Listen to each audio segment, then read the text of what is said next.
podido ver, no sé si las han podido revisar, ninguna. Sí, tranquilo, yo tengo que estudiar. Eso es lo que no tienen chance. Lo importante es que todas las clases estén en la plataforma. No sé, Juan, si te han dicho fecha para la... El quiz de usted correspondería al jueves de la semana que viene. Bueno, en teoría vamos a ver una totalidad de 8 clases. Como tengo limitación de tiempo, vamos a ver algunas clases presenciales, de hecho la vamos a ver virtual, pero vamos a tratar de conseguir al menos un día para poder hacer un repaso de todo y hacer la evaluación antes del parcial. Es decir, es una fecha lo más cercano al parcial. Para el día de hoy vamos a ver la primera clase que va a ser circulación renal. Luego tenemos la clase de filtración, reabsorción, mecanismo de secreción y filtración renal, mecanismo fisiológico de dilución y concentración de orina. Esta es la clase de quiz. Así. Yo sé que ustedes tienen un guión práctico. Ajá, un guión práctico. Pero como no vemos práctica, porque ustedes no van al laboratorio de fisiología, entonces no tiene sentido que yo les evalúe desde el guión práctico. Entonces la evaluación va a ser directamente de la teoría de la clase. ¿Okay?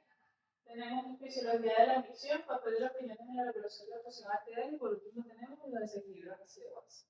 Entonces para el día de hoy hablemos un poquito sobre la circulación renal y la fisiología que abarca ahí. Hablemos un poquito de anatomía. No voy a ser muy extenso porque ya ustedes superaron el periodo de anatomía microscópica, pero ya sabemos que el riñón está ubicado en la anatomía, tiene forma de frijol, su tamaño es aproximadamente 12 por 6 por 3 y su peso es aproximadamente de 150 a 170 gramos cada uno. Aunque no lo crean, este dato es importante porque lo vamos a ver más adelante. Con respecto a la estructura del riñón, está constituida por una cápsula, que es esta parte de acá, la corteza del riñón, que es esto, ¿verdad? La médula, que son, ¿se acuerdan de las pirámides de Marfil y todo eso que ustedes vieron en micro y en macro? Los lóbulos renales, los lóbulos renales, los rayos medulares, la pelvis renal y los senos renales. Ahora bien, el riñón, anteriormente, cuando nosotros somos chiquitos, está constituido por lóbulos renales y está lobulado. Esta es la anatomía del riñón pediátrico. Posteriormente, cuando el riñón va creciendo, va optando esta superficie aquí, pero por el hecho de que haya estado anteriormente lobulado, por eso se divide el riñón en lóbulos renales. El lóbulo está constituido por corteza y la médula. Ahora bien, lo que sí me importa y lo que vamos a tratar de afianzar a partir de ahora. ¿Cuál es la unidad funcional del riñón? La nefrona. Nefrona.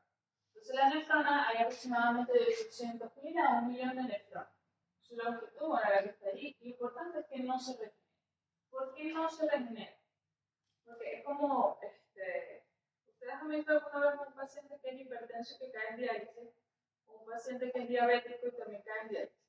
Sí. Esos son pacientes que hacen eventualmente daños renales y entonces empiezan a morirse las nefronas y como las nefronas no se pueden regenerar, entonces el riñón va a sufrir y eventualmente no va a funcionar. Los pacientes van a caer en diálisis. Por ejemplo, los hipertensos, como tienen las tensiones arteriales, por ejemplo, descontroladas por mucho tiempo, disminuye el flujo que llega al riñón. Como estoy disminuyendo el flujo que llega al riñón, es como si yo estuviese regando unas matas con poquita agua. Eventualmente se me van a marchitar, como la nefrona, eventualmente se marchita, se muere, y no hay nada que la pueda regenerar porque no tiene la capacidad de regeneración. Hay daño renal y entonces el paciente, por ejemplo, va a bien. Es una pregunta de examen, nada, para que tengan una idea y sepan que las nefronas no tienen capacidad de recuperarse. Se murió sin vida. ¿Cómo está constituida la nefrona? La nefrona tiene un glomérulo y el túbulo renal. El glomérulo es el penacho capilar.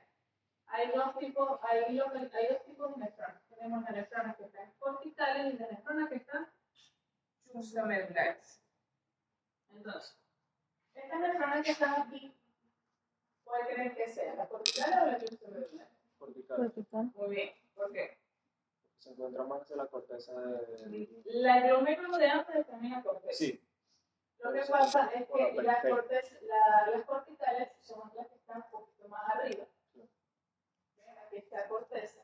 Su distribución aproximadamente del 100% de las nefronas, ellas equivalen al 80%. Tienen una alza en el corta porque ven cómo va cortica aquí. Su distancia de que entren a la médula es poca porque a mí no me interesa que ellas lleguen, solamente me interesa que ellas tengan el objetivo de filtrar. Eso lo entenderemos más adelante. Y tiene una red capilar que es la red capilar peritubular, que eso también lo vamos a ver. Las yuxtamedulares son estas que están acá. Su nombre lo dice, yuxtamedular, cercano a la médula. Siguen estando en la corteza, pero esto que está acá en la corteza y a partir de acá es la médula. Entonces, se le conoce como yuxtamedulares porque están cerquita de la médula. Entonces, cuando yo les pregunto en el examen, ¿cuáles son los tipos de nefronas? No vayan a decir yuxtaglomerulares, porque a veces se equivocan. Colocan nefronas corticales y colocan nefronas yuxtaglomerulares, pero que no existe nefronas yuxtaglomerulares. Existe nefronas yuxtamedulares, cercano a la médula. Muy bien. ¿Qué hacen estas nefronas? Ellas equivalen al 30% de todas las nefronas. Son largas, su base de angeles, mire cómo llega, y penetra hasta la médula bastante, incluso llegar a la papila, y ella está asociada a una red capilar que son los vasos rectos. La función de esta va a ser concentra la orina, y la función de esta va a ser filtrar. Luego, poco a poco, lo vamos a ir comprendiendo. Esta es otra forma de verla. Esto viene siendo las corticales y esto viene siendo las yuxtamedulares. Acá es la red capilar reticular y acá están los vasos rectos. Ahora, ¿cuáles son las funciones del riñón? Esta es una forma de sintetizarlo. Tenemos 4 funciones. Función de excreción, de regulación, función endocrina y metabólica. Con respecto a la función de excreción, ¿qué creen ustedes que puede excretar el riñón? ¿Qué les han enseñado? Orina. Puede ser, Iones. puede ser muy bien. ¿Qué otro elemento? Urea. Urea, creatinina, ácido úrico, metabolitos. ¿Saben que hasta los abuelitos dicen que por la orina se elimina toxina? Bueno, incluso también elementos tóxicos, pueden liberarse hormonas, etc. Regulación. ¿Qué me va a generar la función renal? Me va a permitir la regulación del equilibrio tanto hidroelectrolítico como también ácido básico. Y además también me va a regular la presión arterial. ¿Ustedes han escuchado alguna vez el sistema renina y tensión aldosterona? Bueno, eso lo vamos a ver en la parte de presión arterial, pero ya saben que una de las funciones del riñón es la regulación de la presión. Desde el punto de vista endocrino, puede sintetizar renina, eritropoyetina y calcitriol. Ahora bien, ustedes esperarían en un paciente, yo les digo esta cosa para que le bajen un poquito el peso de la tostada. Si ustedes tienen un paciente que es hipertenso de larga edad, lo que les estaba comentando ahorita, tiene el riñón que se le echó a perder y entró en diálisis, y tiene la hemoglobina en 8, ¿ustedes creen que eso es esperable para ese paciente? Que 8 es anemia, ¿no? ¿Ustedes creen que eso es esperable para ese tipo de paciente? Sí. La respuesta es que sí, pero la pregunta es ¿por qué? Por la secreción. Muy bien, porque está la eritropoyetina. Entonces, Por la excreción. ¿dónde se sintetiza la eritropoyetina? En el riñón. Una cantidad se sintetiza en el riñón. Y la eritropoyetina que me va a estimular médula ósea. Si yo estimulo médula ósea, va a tener su elemento hematológico, entre ellos el eritrocito. Entonces, si tengo un paciente que el riñón no le sirve, no me va a sintetizar eritropoyetina y voy a estar anémico. Entonces, un paciente que es de diálisis probablemente. Cuando ustedes vayan a ver un paciente que esté bajo diálisis, van a ver que le ponen eritropoyetina. Si le colocan ese medicamento es porque ya no lo puede sintetizar. Muy bien. Y desde el punto de vista metabólico, yo creo que ya todos aquí son expertos con respecto a la gluconeogénesis, etcétera, etcétera. Yo no voy a meter en ese punto. Entonces, con esta ecuación vamos a sintetizar todas las clases. ¿Cómo se forma la orina? La orina se forma gracias a la suma entre la filtración, lo que se filtra a través del glomérulo, más lo que se secreta a lo largo de los glomérulos, menos lo que se va a reabsorber a lo largo de los glomérulos. Y al final se va a obtener la orina. ¿Okay? Entonces vamos a tener una clase para filtración, vamos a tener una clase para secreción y tenemos una clase para reabsorción. Incluso vamos a tener una clase para nutrición. ¿Okay? En esta oportunidad queremos entender y comprender cómo le llega la sangre al riñón. Entonces, no lo voy a detener mucho porque esto es anatomía, lo que me importa es que ya saben que de la aorta abdominal van a salir las arterias renales, de las arterias renales van a salir las interlobulares, luego van a salir las arqueadas de Barcel-Cortins, que son las que están acá porque es como un arco, luego van a estar las interlobulillas, porque entre los lobulillos son las que están acá, y ahí es donde van a venir las arterioles, que es la que me importa que ustedes se acuerden. ¿Qué son? La arteriola aferente, que es la que está llegando al glomérulo, los capilares glomerulares, y la arteriola eferente. Después de la arteriola eferente van a venir los capilares peritubulares, si estamos hablando de la nefrona cortical, o de la vasa recta, si estamos hablando de las nefronas juxtamedulares. Muy bien. Entonces, en total, van a haber 2 redes capilares.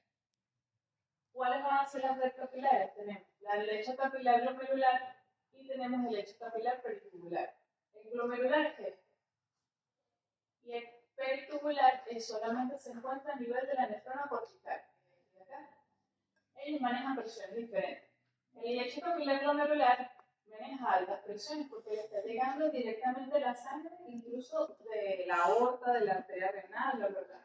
Ella llega aquí, entonces va a llegar con alta presión. En cambio, las del lecho capilar peritubular son estas que están acá, ellas no le está llegando tanta presión.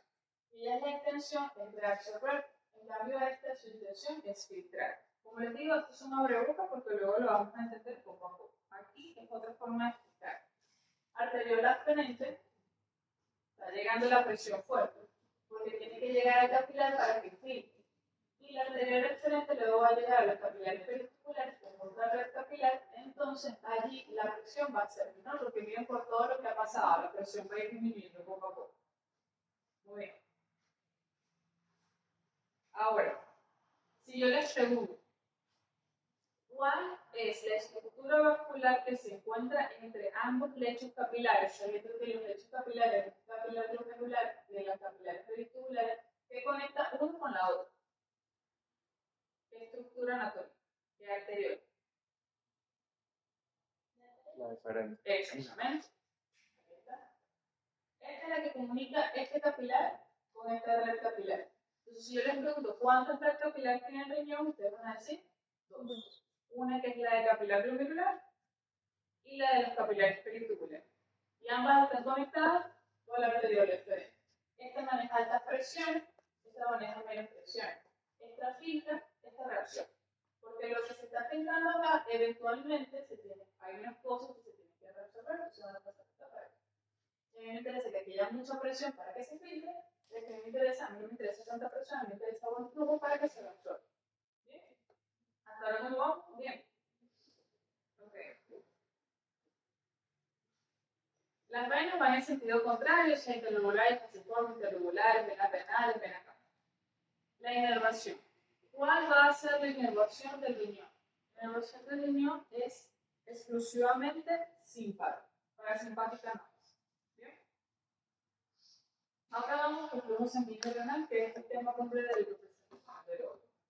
Cuando yo les pregunte cuánto volumen de sangre va a pasar por el riñón, 1.1 a 1.3 litros por minuto. Eso es demasiado. Si ustedes ven, es mucha sangre la que está llegando por el riñón en un solo minuto. En el día equivale a 1.600 litros de líquido. Eso es bastante. Sin embargo, de toda esa sangre que pasa allí, la que se va a filtrar, no es toda, porque si no queríamos seco. ¿Sí me explico, no? Solamente se va a filtrar el 20%. Y del gasto cardíaco, que ustedes están finos en gasto cardíaco, el gasto cardíaco equivale al 22% del gasto cardíaco. ¿Cómo se va a derivar la sangre? Imaginémonos que esto es un lóbulo renal. La sangre se va a distribuir, el 90% va a la corteza y el 10% va a la médula. Es decir, que esta partecita de acá va a estar más irrigada que esta parte de acá. ¿Por qué creen que se va a distribuir de esa manera? ¿Qué se les puede ocurrir? Porque yo necesito que le llegue más sangre a la corteza que a la médula.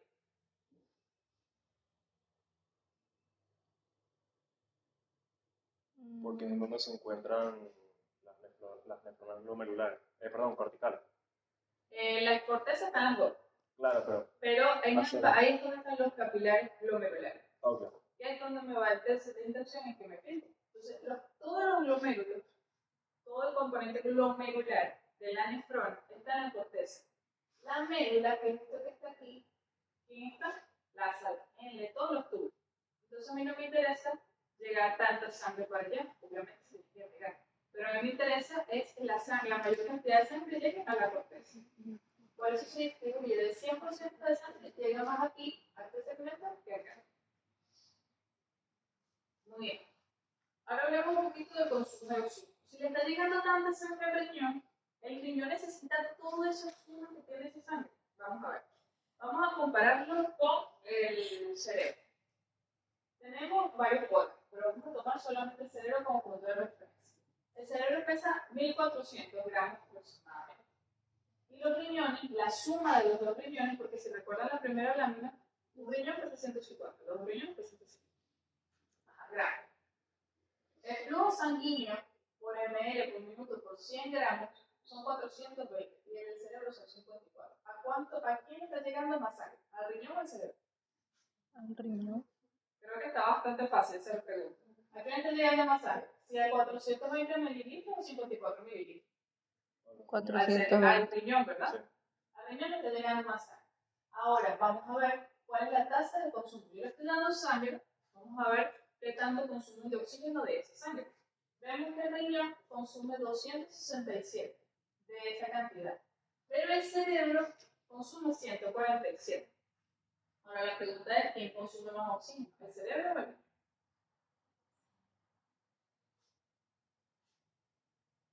Creo que el cerebro, ¿no? O sea, consigue Exactamente, porque a pesar de recibir poquita sangre, menos sangre está consumiendo más. A diferencia del riñón, que le está llegando una cantidad obscena de sangre, de oxígeno, perdón, y está consumiendo menos, a pesar de la cantidad. Es decir, que el riñón le llega incluso a 7 veces más sangre que el cerebro, pero esa sangre no lo utiliza con el fin de oxigenarse en su 100%, lo utiliza con el objetivo de filtrar. O sea, el riñón le tiene que llegar mucha sangre. Esto tiene un sentido. El riñón tiene que llegar mucha sangre porque necesita que me filtre. Y para filtrarse tiene que pasar constantemente sangre. Entonces, el consumo de oxígeno, el flujo de oxígeno en el riñón es mayor que la del cerebro, pero el cerebro consume más oxígeno que el riñón. Entonces, el objetivo de todo esto es aportar suficiente plasma para elevar el filtrado glomerular necesario para una regulación necesaria de los líquidos corporales. Entonces, ya saben, al riñón le llega más sangre que al cerebro, pero el cerebro consume más oxígeno que el riñón. Ahora vamos a ir a las mediciones, que es como que el dolor de cabeza de la clase de hoy. Vamos a hablar un poquito de clearance, de flujo plasmático renal y de flujo sanguíneo renal. Comencemos con clearance. ¿Qué es el clearance? El clearance es el volumen de plasma que está completamente liberado por una determinada sustancia por unidad de tiempo. Es la capacidad que tiene el riñón para eliminar o depurar esa determinada sustancia. ¿Alguien tiene de casualidad un marcador que se requiere?